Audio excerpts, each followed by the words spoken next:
In the royal capital of Paluma, some demi-humans were working hard loading boxes into cargo. A man rushed them to hurry up. Banaza, a kind merchant, arrived and paid the demi-humans for their hard work, telling them to enjoy a meal at the hotel while waiting for more cargo. Other merchants thought Banaza was odd for treating demi-humans well, as they were usually looked down upon.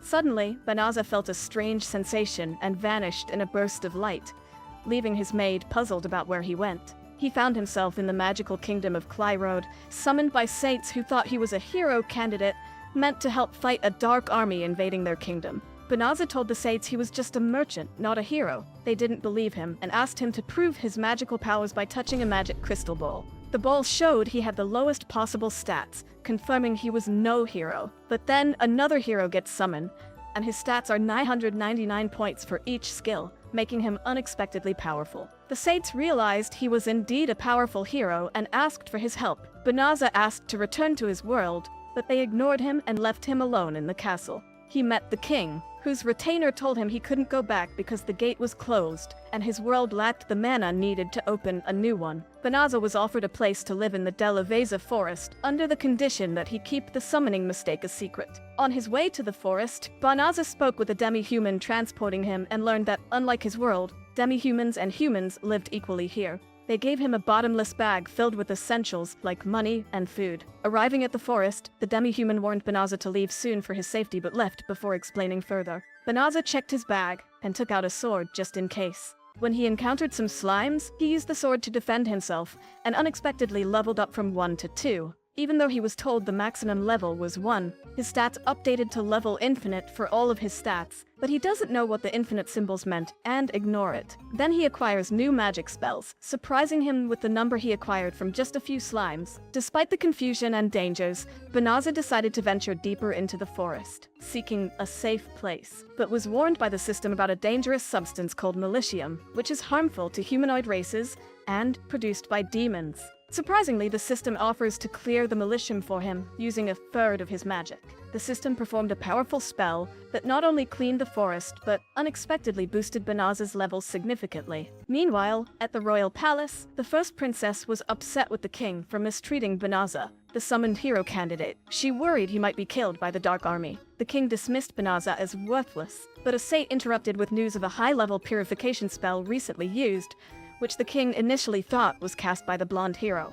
But the saint explained it was cast near the Delaveza forest. Back in the forest, Banaza was stunned to see his stats had skyrocketed without him fighting any monsters. He suspected that using magic could increase his levels. When the system confirmed his magic was fully restored, it suggested he try shape-shifting magic.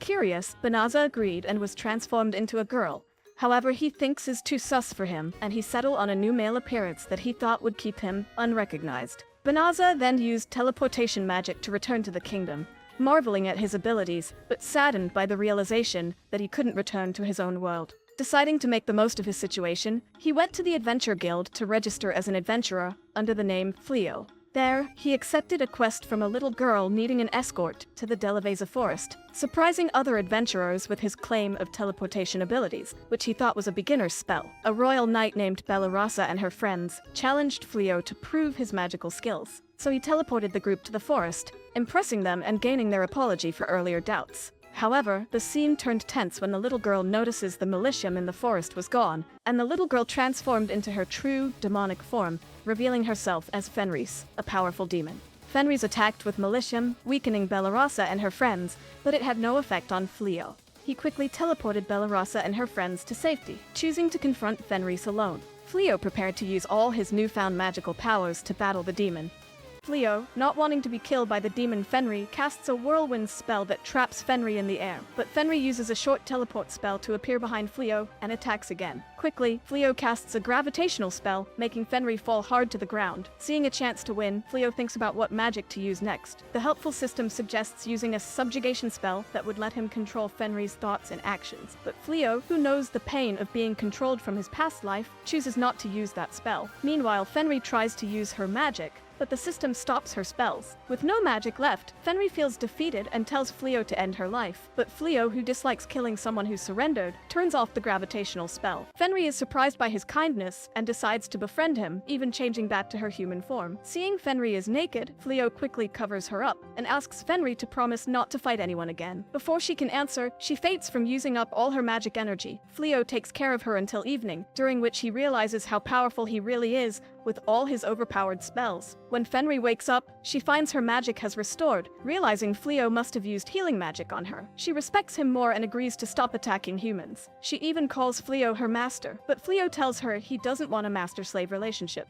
However, Fenri insists, saying she'd rather end her life than not have him as her master. So, Fleo agrees to let her call him master. Fleo then reveals to Fenri that he is from another world and was summoned here as a failed hero. This secret makes Fenri respect him even more, and she promises to stay by his side forever. Meanwhile in the kingdom, the king calls the blonde hero to ask why the army he gave him was completely defeated by the Dark Army. Instead of owning up to his mistakes, the hero blames the king, saying he was given weak soldiers. But the king knows the hero used his knights as shields because he was too scared to fight. Meanwhile, Fleo and Fenri head back to the city to join the Adventurers Guild. They need money for food and a place to stay. As they walk through the local market, people start thinking they are a couple. To make things simple, Fleo says calling Fenri his wife might be a good idea to hide her demon identity, even though it's just pretend. But Fenri really takes it to heart and starts calling Fleo darling. At the guild, when they register, Fenri is about to say her demon's name, but Fleo quickly stops her. He tells the attendant to call her Riz instead. They then hear about a mission. There's a herd of psycho bears in the forest, and adventurers are needed to defeat them. The reward for each bear defeated is very high. Fleo is worried because he doesn't think he has enough experience to fight psycho bears. Fenri, on the other hand, is confident and convinces him they can do it, so they decide to take on the mission and teleport to the forest. They find a hut in the forest where they can stay during their mission. Fenri is excited to spend more time with Fleo and earn their reward together. Suddenly, they hear a loud noise from another part of the forest. It's Balirasa and her group, struggling to fight a group of psycho bears. Just as Blossom, a brave swordswoman in the group,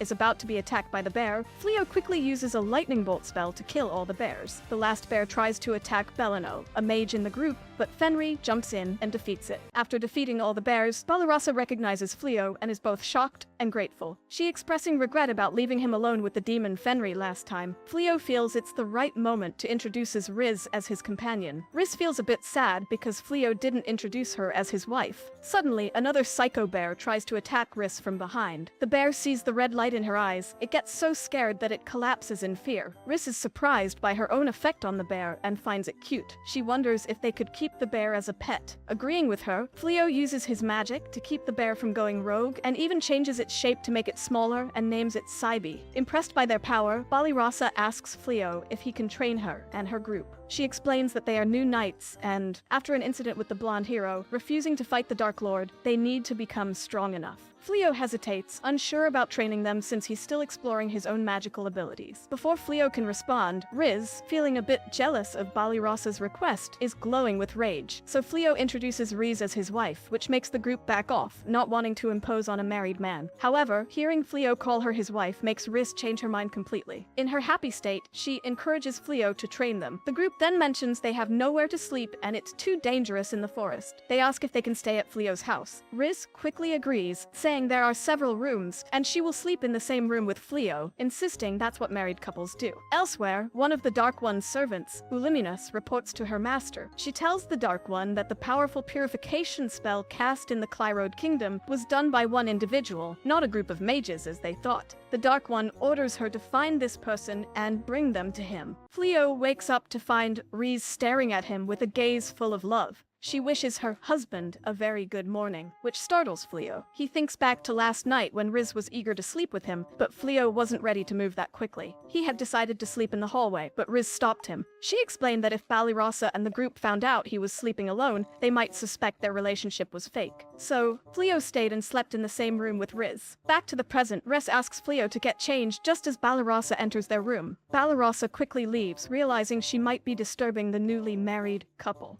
Later, Balirasa and the group encounter a giant war boar. Balirasa runs for her life as soon as the boar charges. Blossom tries to assist but misses and ends up trapped. Riz instructs Balano to use defensive spells to help Blossom. Baileri follows up with her arrow, but shows herself to be just as weak as the others. Balano's magic drains completely completely after only 5 seconds, and her defensive spell disappears. This shows they all have a long way to go, and the training session ends with a defeat. Fleo brings everyone back home and gives them a room for free, as they need a place to stay. He got this house for defeating the Psycho Bears, so sharing it with his friends doesn't bother him much. The adventurers thank Fleo for his generosity, especially since he's training them for free. Reese then announces that lunch is ready, but it's just some raw meat that she prepared by cutting the mountain boar they hunted earlier. Fleo is not a fan of raw steak, so he suggests Reese should cook the meat first before serving it. Clearly, Reese has no experience cooking, as she is used to eating everything raw. So Balirasa and Fleo decide to cook a grand meal for everyone, which makes Riz jealous of Balirasa.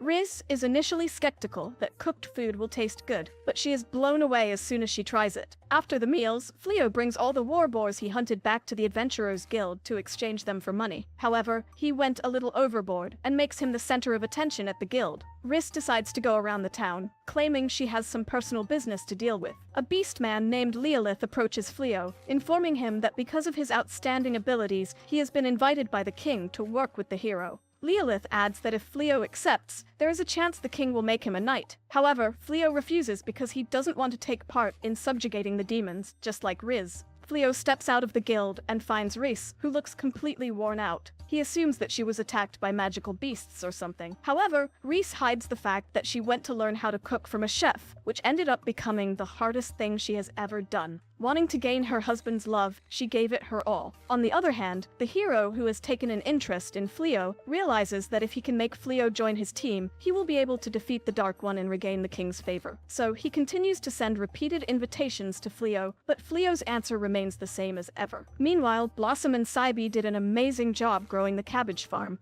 Fleo gives a magic ring to Belano to increase her magic capacity. As she is about to put the ring on her marriage finger, Riz immediately warns her not to wear it on that finger. Also, Balirasa gets attacked by a sea-level beast. Although she knows she can defeat it, she intentionally starts calling Fleo for help. Reese realizes her pretense and slays the beast, calling out Balirasa. They return to the house and are welcomed home by a dinner specially made for them by Riz. Everyone is amazed at how awesome it tastes, shocked that Reese can cook. She admits that she decided to take a class so she could provide for her husband's needs. She has another meal that she prepared specially for Fleo, curry stew rice. She is elated when Fleo likes it very much. Unbeknownst to them, Uluminus is watching them. She is shocked to see Riz, one of the greatest demons, eating and dining with humans. Riz appears behind her, asking what she is doing in her territory, and invites her into the house. Uluminus asks Riz what she is doing here, and Riz says she is here because of her husband. Uluminus eventually narrates that she is here to find the person who killed all the magic beasts in the Deleveza forest.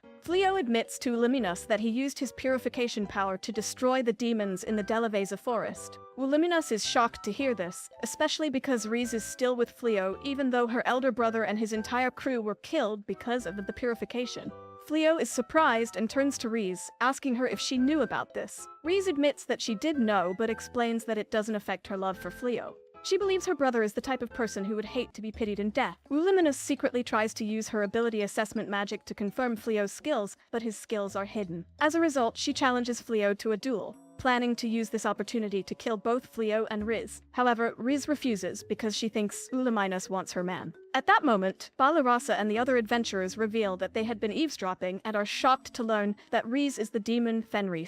Fleo eventually agrees to the duel. Uluminus gives him the rules, stating that the first to surrender loses. She jumps up and uses her cat venom claws to attack, launching another spell underneath him simultaneously. However, Fleo disperses all her attacks with one spell and uses the crucifixion spell to hold her captive. Surprised and embarrassed by her quick defeat, Uluminus surrenders and leaves. The following day, the group have an intimate conversation with Fleo and Riz. Fleo apologizes for deceiving them about Riz's identity. However, they inform him that they can't turn their backs on someone who has been helping them, and they don't see her as a threat. Before they could finish the conversation, Uluminus returns to attack them with a group of dragons. While Uluminus brags about the strength of the dragons, Fleo is more excited to see a dragon for the first time. He uses a spell called Divine Hammer and kills most of the dragons instantly. As the remaining dragons flee, Blossom complains that she wishes to kill one of the dragons to earn the rank of a dragon slayer. Fleo tells her to throw her weapon, and he accelerates it with his magic, killing a dragon for her, so she can earn the title.